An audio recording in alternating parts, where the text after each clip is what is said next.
Assalamualaikum warahmatullahi wabarakatuh. Izin Pak dosen Bapak Muhammad Iqbal Samudra, saya ingin menyampaikan hasil puas semester 6 saya di sekolah ini. Yang pertama itu sistem operasi. Sistem operasi adalah perangkat lunak yang mengelola perangkat keras komputer dan menyediakan layanan umum untuk program komputer. Dengan kata lain, sistem operasi adalah jembatan antara pengguna dan perangkat keras komputer, memungkinkan pengguna untuk menjalankan aplikasi dan program tanpa harus berinteraksi langsung dengan perangkat keras. Nah, fungsi utama dari sistem operasi meliputi manajemen proses, mengatur proses yang berjalan di komputer termasuk pelacakan status proses, alokasi sumber, daya, dan penjadwalan eksekusi proses, menyediakan mekanisme untuk komunikasi antar proses, atau Inter-Process Communication atau IPC, dan sinkronisasi. Yang kedua, manajemen memori, mengelola alokasi dan dealokasi memori utama RAM untuk berbagai proses, memastikan bahwa setiap proses memiliki cukup memori untuk berjalan dengan lancar, mencegah konflik antar proses. Kemudian yang ketiga, manajemen penyimpanan, mengatur file dan direktori pada perangkat penyimpanan seperti hard disk, SSD, atau media penyimpanan lainnya. Mengontrol akses ke file dan direktori serta menjaga integritas data. Kemudian yang keempat, manajemen perangkat keras. Mengelola perangkat input dan output seperti keyboard, mouse, printer, dan monitor. Menyediakan driver yang memungkinkan perangkat keras berkomunikasi dengan sistem dan aplikasi. Yang kelima, manajemen sistem file. Menyediakan struktur logis untuk penyimpanan data, sehingga pengguna dan aplikasi dapat mengakses dan menyimpan data dengan mudah. Menyediakan fitur keamanan untuk melindungi data dari akses yang tidak sah. Kemudian yang keenam, keamanan dan proteksi. Melindungi data dan sumber daya sistem dari ancaman seperti virus, malware, dan akses yang tidak sah. Mengatur hak akses pengguna dan memastikan bahwa hanya pengguna yang berwenang yang dapat mengakses informasi tertentu. Kemudian yang ketujuh, antar muka pengguna atau user interface. Menyediakan antar muka grafis dan atau antar muka baris perintah yang memungkinkan pengguna berinteraksi dengan sistem. Menyediakan alat dan utilitas yang membantu pengguna dalam menjalankan tugas-tugas komputasi sehari-hari. Kemudian manajemen jaringan, mendukung konektivitas jaringan, dan manajemen komunikasi data antara komputer dan jaringan dalam jaringan. Mengatur protokol jaringan dan layanan yang mungkin berbagai sumber dan informasi. Contoh sistem operasi yang populer antara lain Windows, macOS, Linux, dan Android. Setiap sistem operasi memiliki fitur antarmuka yang berbeda, namun semuanya bertujuan untuk mempermudah pengguna dalam mengoperasikan komputer dan menjalankan aplikasi. Sistem operasi dapat dikategorikan berdasarkan jenis lisensinya menjadi open source dan closed source. Sistem operasi open source pengertiannya di antara lain yaitu ketersediaan kode sumber atau source code tersedia untuk umum dan dapat diakses, dimodifikasi, dan didistribusikan oleh siapa saja.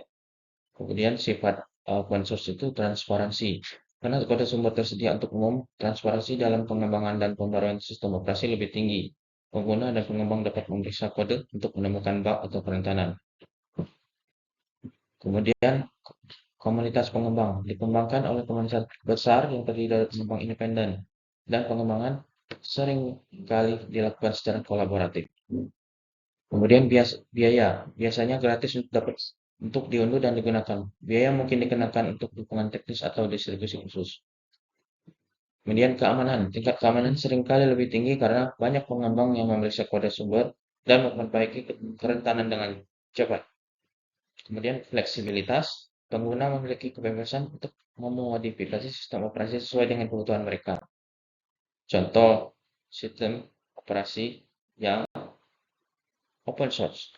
Linux, misalnya Ubuntu, Fedora, BSD, Android berbasis Linux. Kemudian sistem operasi closed source. Sistem operasi closed source itu ciri-cirinya ketersediaan kode sumber. Kode sumber tidak tersedia untuk umum, hanya pengembang resmi yang memiliki akses ke kode sumber. Transparansi lebih rendah karena pengguna tidak dapat memeriksa atau memodifikasi kode sumber. Pembaruan dan perbaikan bug dikendalikan oleh pengembang resmi. Pengembangan terpusat dikembangkan oleh perusahaan atau organisasi tertentu dengan tim pengembangan internal. Kemudian biaya. Biaya biasanya memerlukan lisensi berbayar untuk digunakan. Harga bervariasi tergantung pada edisi dan jenis lisensi yang dibutuhkan. Kemudian untuk keamanan ditangani oleh tim pengembang resmi. Pengguna harus menunggu pembaruan resmi untuk perbaikan kerentanan. Keterbatasan modifikasi. Pengguna tidak dapat memodifikasi atau mendistribusikan ulang sistem operasi dan harus mematuhi ketentuan lisensi yang ditetapkan oleh pengembang. Contoh yang sistem operasi closed source. Windows, macOS, dan iOS. Kedua jenis sistem operasi memiliki kelebihan dan kekurangan masing-masing. Pilihan antara open source dan closed source tergantung pada kebutuhan pengguna, anggaran, frekuensi, dalam hal fleksibilitas dan kontrol. Di sini kita akan melihat skema dasar sistem komputer. Dimulai dari pengguna atau user. Dari user ini akan berinteraksi dengan komputer melalui perangkat lunak aplikasi. Kemudian akan diarahkan ke perangkat lunak aplikasi. Di sini program atau aplikasi yang digunakan oleh pengguna untuk melakukan tugas tertentu seperti pengolah kata, browser web, atau aplikasi permainan. Kemudian dari perangkat lunak aplikasi menuju ke sistem operasi. Sistem operasi bertindak sebagai perantara antara perangkat lunak aplikasi dan perangkat keras komputer.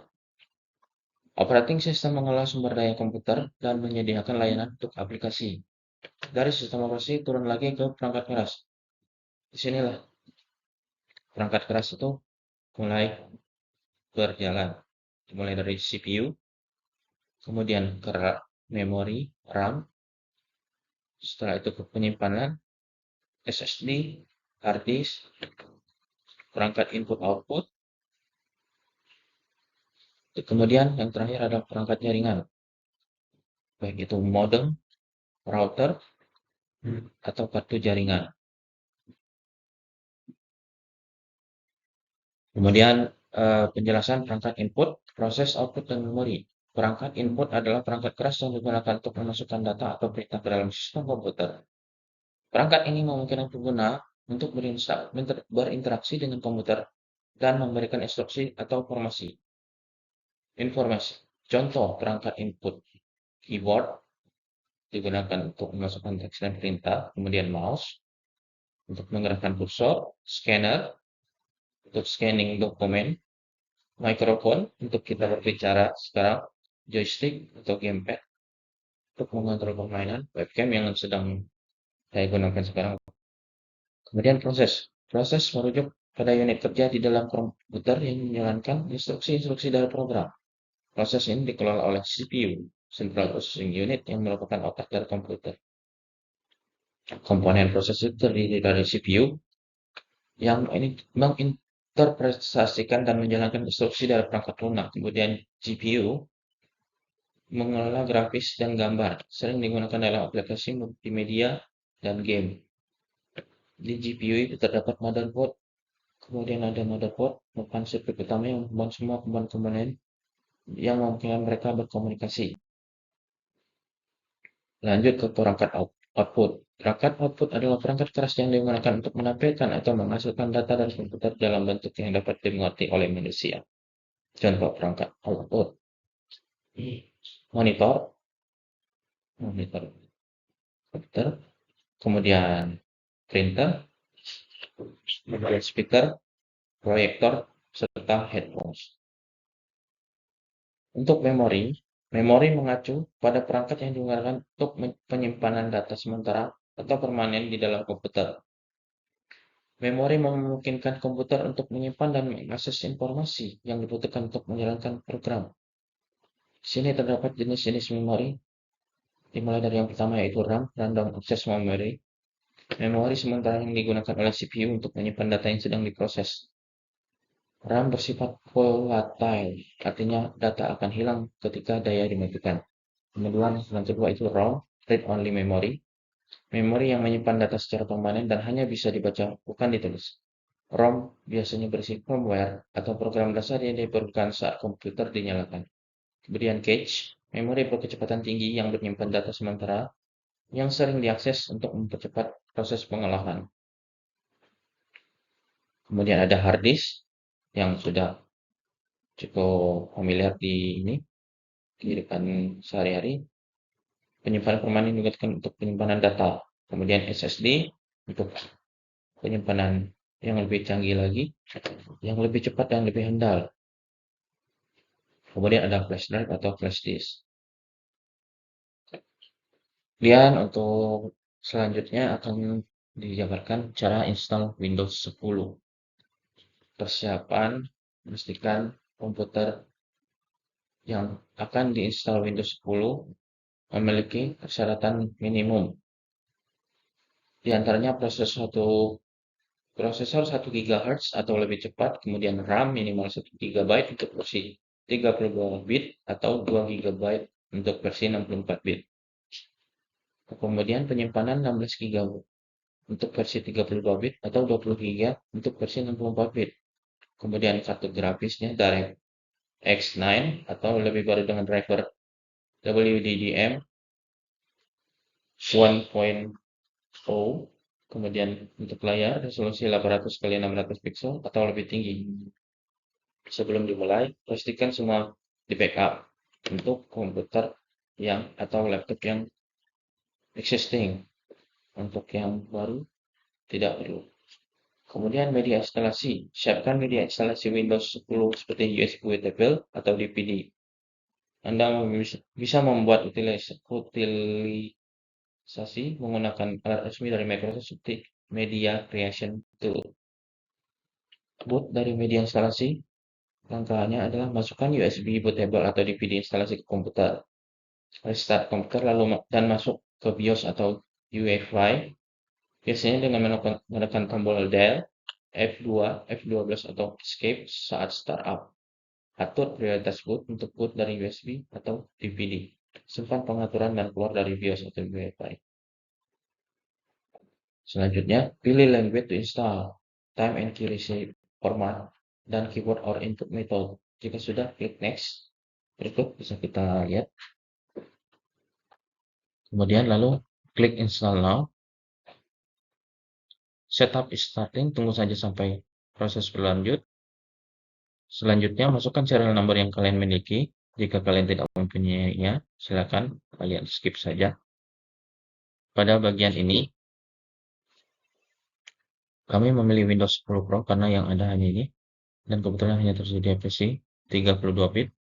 Sesuaikan dengan pilihan kalian masing-masing. Jika sudah, next. Kemudian beri centang pada opsi I accept the license term.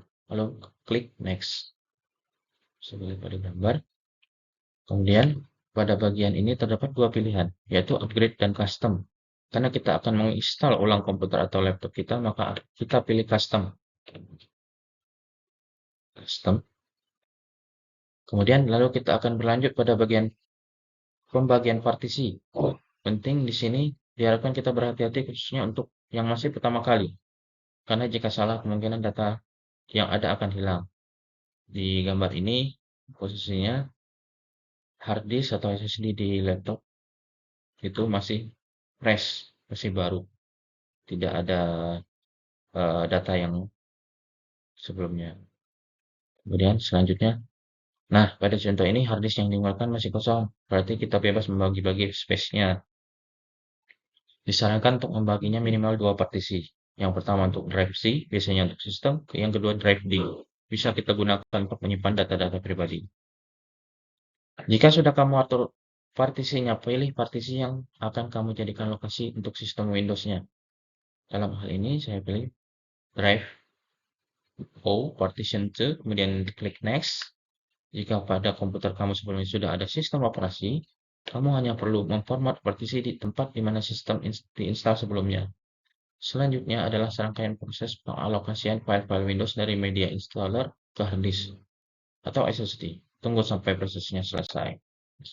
Setelah itu komputer akan minta merestart sendiri. Klik saja restart now. Jika komputer sudah restart, kita bisa melakukan media installer dari komputer. lalu tunggu semua prosesnya sampai benar-benar selesai. Dalam proses ini, komputer mungkin akan beberapa kali restart. Biarkan saja, komputer sedang menyesuaikan sistem dengan hardware yang ada. Kemudian, masukkan serial number jika diminta. Jika belum punya, klik saja Do This Later. Kemudian untuk bagian ini, pilih I own it, kemudian klik Next. Buat akun komputer kamu, masukkan username, password, dan hint untuk mengingat jika lupa password. Jika sudah, klik Next. Kemudian, Windows 10 akan menyelesaikan pengaturan akhir dan membawa Anda ke desktop. Instalasi selesai dan Anda bisa mulai menggunakan Windows 10. Baik, terima kasih Pak. Baik, sekian atas penyebaran soal saya. Apabila ada salah dalam kata dan ucapan, saya mohon maaf. Saya akhiri. Assalamualaikum warahmatullahi wabarakatuh.